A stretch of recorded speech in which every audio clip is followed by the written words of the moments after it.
So I'm here at what I consider the perfect industrial building, and we're going to take a dive into this property, and I'm going to explain the characteristics that make this, in my opinion, the perfect industrial building.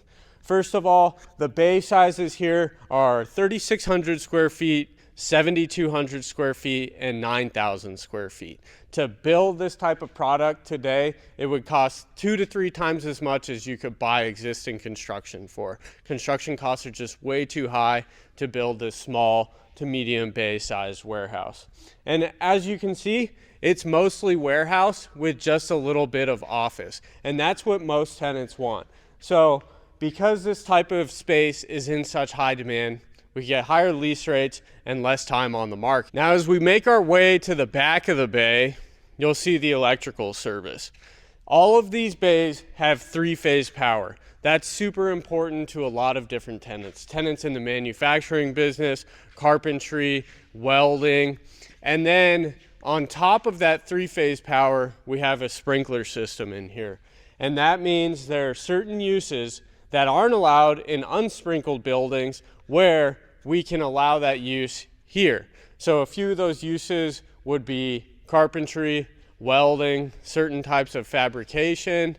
And so this building, it really appeals to a wide range of tenants. You could have manufacturers in here, different trades, you can even have distribution, because this building, it also has dock and grade loading, which is super important to distributors.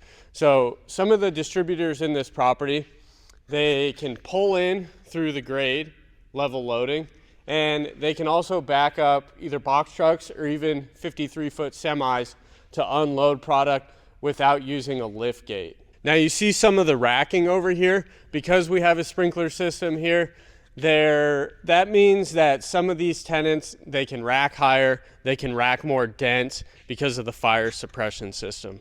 Also, you'll see this floor plan super wide open. That's just what tenants want. They want to be able to store as much product, and the more office build out or the more of any type of build out, it really limits them in their space for either racking or manufacturing product. Now we've made our way outside. We have the building over here, and then we have some fenced yard over here. This is for outdoor storage. There's really just some excess land at this building, and so what the building owner did was fence it out, and now a company can store some trucks, it can store some materials, some equipment, trailers, you name it. Really, it's just a way to add some bonus revenue to a property, and you have less maintenance costs because it's really just dirt and fence for industrial outdoor storage. Another reason why this is a perfect building, in my opinion, is that there are multiple bays. There are about 10 bays here.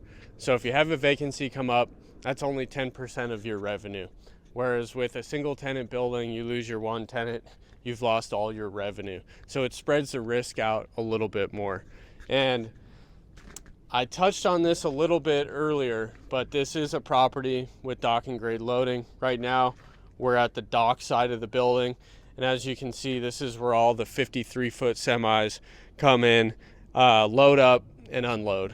There we have it, my idea of the perfect industrial building for these reasons. It's an infill location, it's close to I-10, there's nothing else being built, there's not much available land, if any available developable land. We have 3-phase power, which appeals to manufacturers, welders, carpenters. We have a sprinkler system, which allows for some uses that other buildings won't allow for because of city or county regulations. The bay sizes, 3,600, 7,200, and 9,000 square feet. Those are commodity type of bays, high demand. You can't build that type of bay with construction costs where they are today. The floor plan, very limited office, mostly warehouse. Ever since 2020, no one uses much office. People just want a wide open box to make things, store things, distribute things, and the multiple bays, which spreads out the risk of any vacancy loss in the future. If you enjoyed this video, found it informative, please click that like button, subscribe, plug any questions or any comments into the chat. And this is a building that I do leasing on, so if you know of a tenant that needs space, please let me know.